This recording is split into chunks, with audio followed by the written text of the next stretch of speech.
17 കാര്യങ്ങൾ പൗലോസ് പറഞ്ഞു. 2 തെസ്സലോനിക്കർ 3:1 മുതൽ ദുർഘട സമയങ്ങൾ വരും. Perilous time, hard time, difficult time, grievous days. അവിടെ പറഞ്ഞ പ്രധാന 3-4 കാര്യം പറയാം. 17 കാര്യമുണ്ട്. മനുഷ്യർ വാത്സല്യമില്ലാത്തവരാകും, കനിവറ്റവരാകും, ഉഗ്രന്മാരാകും, സൽഗുണദോഷികളാകും, നന്ദി കെട്ടവരാകും. നമ്മുടെ കൺമുമ്പിൽ ഇതൊക്കെ നിവർത്തിക്കപ്പെടുകയല്ലേ? മനുഷ്യർ വാത്സല്യമില്ലാത്തവർ, കനിവറ്റവർ.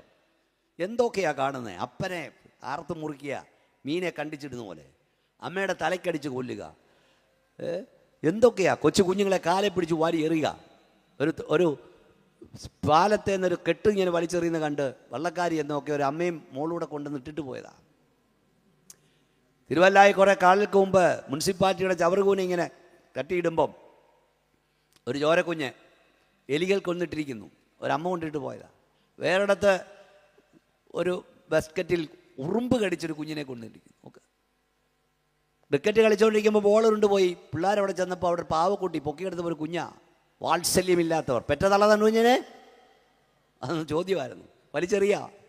കനിവറ്റവർ, വാത്സല്യമില്ലാത്തവർ, ഉഗ്രന്മാർ. കഴിഞ്ഞ ദിവസം വായിച്ചില്ലേ എന്തൊക്കെയാണ് നമ്മൾ കേൾക്കുന്നത്? ഒരുത്തൻ ഭാര്യയെ കൊന്നിട്ട് ബാത്റൂമിലിട്ട് കഷ്ണം കഷ്ണമായി ഇരുന്നെടുത്തിട്ട് എല്ലിടിച്ചു പൊടിച്ചെന്ന്. മനുഷ്യന് കഴിയുന്ന കാര്യമാണോ? കുക്കറി വേവിച്ചെന്ന് ഓരോ ദിവസം കേട്ടുകൊണ്ടിരിക്കുക. കനിവറ്റവർ, വാത്സല്യമില്ലാത്തവർ, ഇണങ്ങാത്തവർ. നമ്മുടെ അടുത്തല്ലേ കഷായം, ജ്യൂസും കഷായം ഒന്നും വാങ്ങി കുടിച്ചേക്കല്ലേ പിള്ളേരെ? കനിവറ്റവർ, വാത്സല്യമില്ലാത്തവർ, ഇണങ്ങാത്തവർ, ഉഗ്രന്മാർ. ഇതൊക്കെ സംഭവിച്ചുകൊണ്ടിരിക്കുക.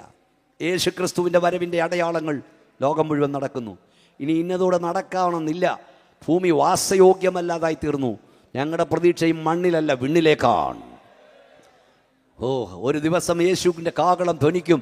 ദൈവസഭയിൽ നിന്ന് മാറ്റപ്പെടാറായി. കൈയൊന്ന് ഉയർത്തിയാട്ടി ശക്തിയോട് സ്തോത്രം പറഞ്ഞേ.